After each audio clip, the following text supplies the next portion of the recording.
seaweed and miso soup with my daughter. Good morning, brothers. This is my favourite miso. Miso. I wish I was sponsored, but I'm not sponsored. I miso wish I was sponsored too.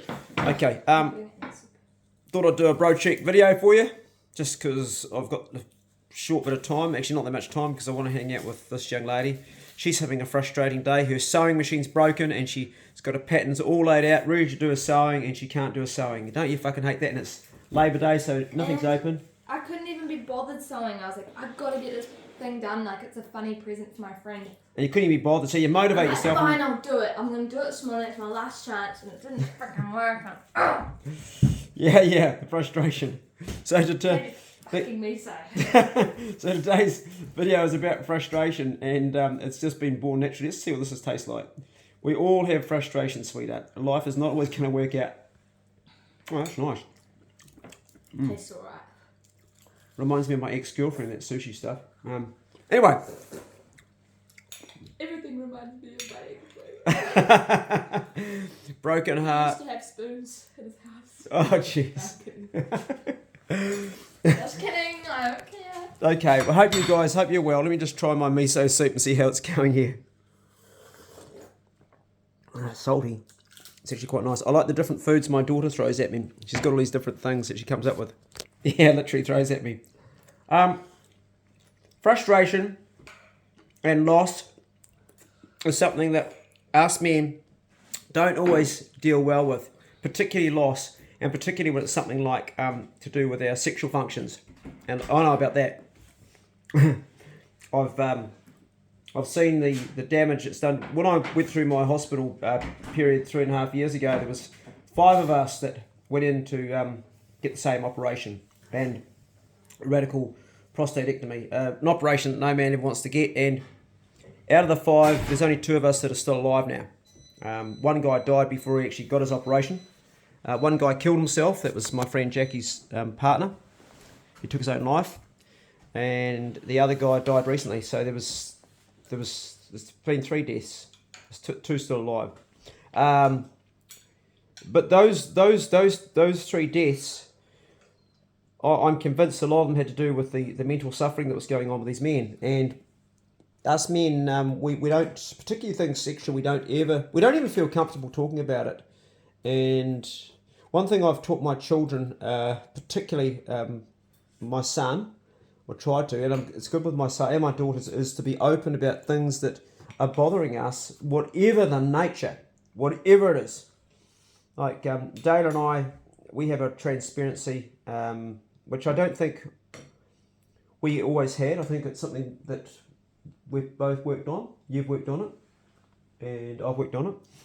And it's really, really important with your children, just as it is with your parents, to talk about grievances, talk about things that you feel that the parent might have done wrong or the child's done wrong. Dayla's very quick to tell me when I've done something wrong, and don't I hear about it? Not anymore these days, because No. I don't want to upset your heart. Well, that's true. Yeah. She's looking after old Dad's heart. Yeah, but the thing that stops our children from doing this is when we shut them down, and I'm guilty of doing that. Not just with Dayla, but with all my children, shutting them down. Particularly when I'm working, I'm busy, and not making that time. It's really, really important to make that time. And for children, for you guys with your own parents, it's also important that you're able to have that dialogue with your parents. And if you're of my generation, it's difficult, because a lot of like I saw my dad yesterday. I mean, my dad's at his end days now. He's at the other end of his life, and I just don't go there with him with certain things, because it's really we're not going to enter into that dialogue of it's too, the ball's already gone out of the gate. You know, there's issues there which, and every family has these to some lesser or larger degree. Putting it in a place where when you finally feel that you've got some closure is something that's not always going to happen. So what you have to do is you have to manage that in a way that you can go forward with your life and not let that have an authority over you that it destroys the remaining bit of love you have with your family and friends. Nobody's going to get it right 100% with their family and friends, ever. It's about making sure that your daughter doesn't eat all the sushi paper. It's about making sure. I'm having a frustrating day. Yeah, you're having a frustrating day. I get that. Yeah, okay, I get that. So yeah, in a nutshell, whatever frustrations you've got or whatever's happening with someone in your relationship and your family, that make sure that you don't let that have power over you to the point that you don't still show your love. Because all of us are like that. You're like it, I'm like it. I met a guy down at the shops yesterday. He came up to me and he started gossiping. He started gossiping about somebody at our local boat club. And I had to pull him up on it. He's a nice guy, but he's one of those people that has to talk about other people, which is so unnecessary. How people connect with each other. I know, but...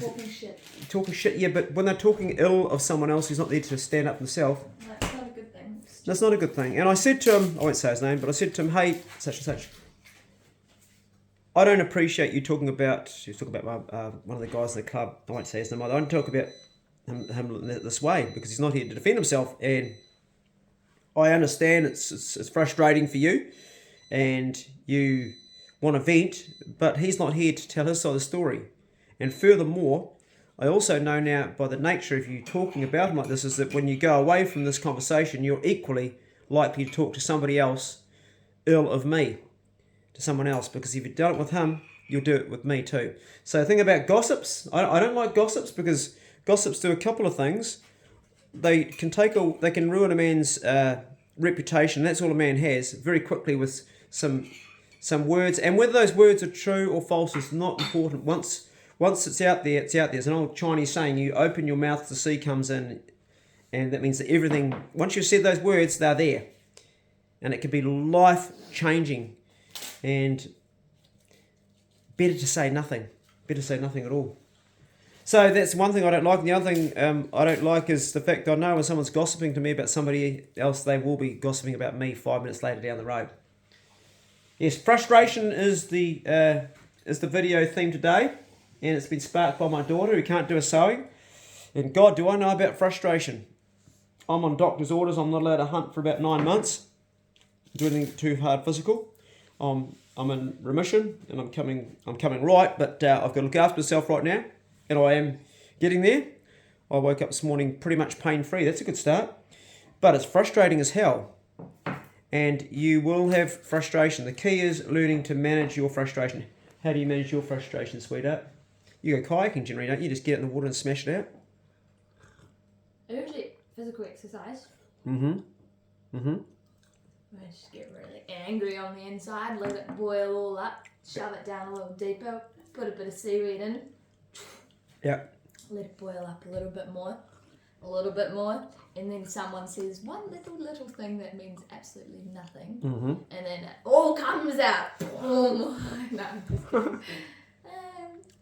Well, I did use physical exercise to deal with my anxieties and stresses in life, and I can't do that anymore now. So I do things to distract myself. So now I'm actually forced, while I'm going through this time, to look at things.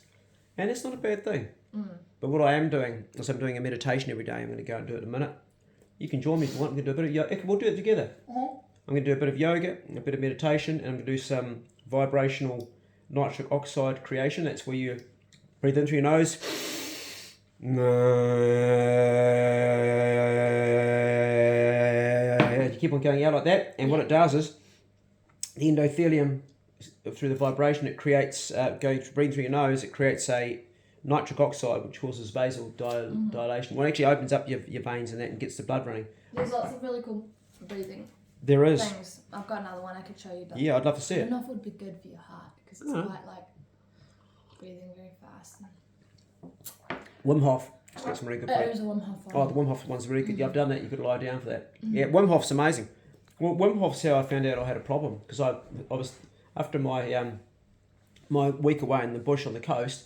I come home exhausted and I had a cold shower for 2 minutes. Oh yeah. And I went like fuck, and ended up in hospital. So yeah, the cold water, the constriction. But it was a good thing because I learned something about myself that otherwise would have gone undetected. I love cold water. Yeah, I do too. Hey, that's our bro check video today. Check on a brother or a sister. Oh, I've got a tip.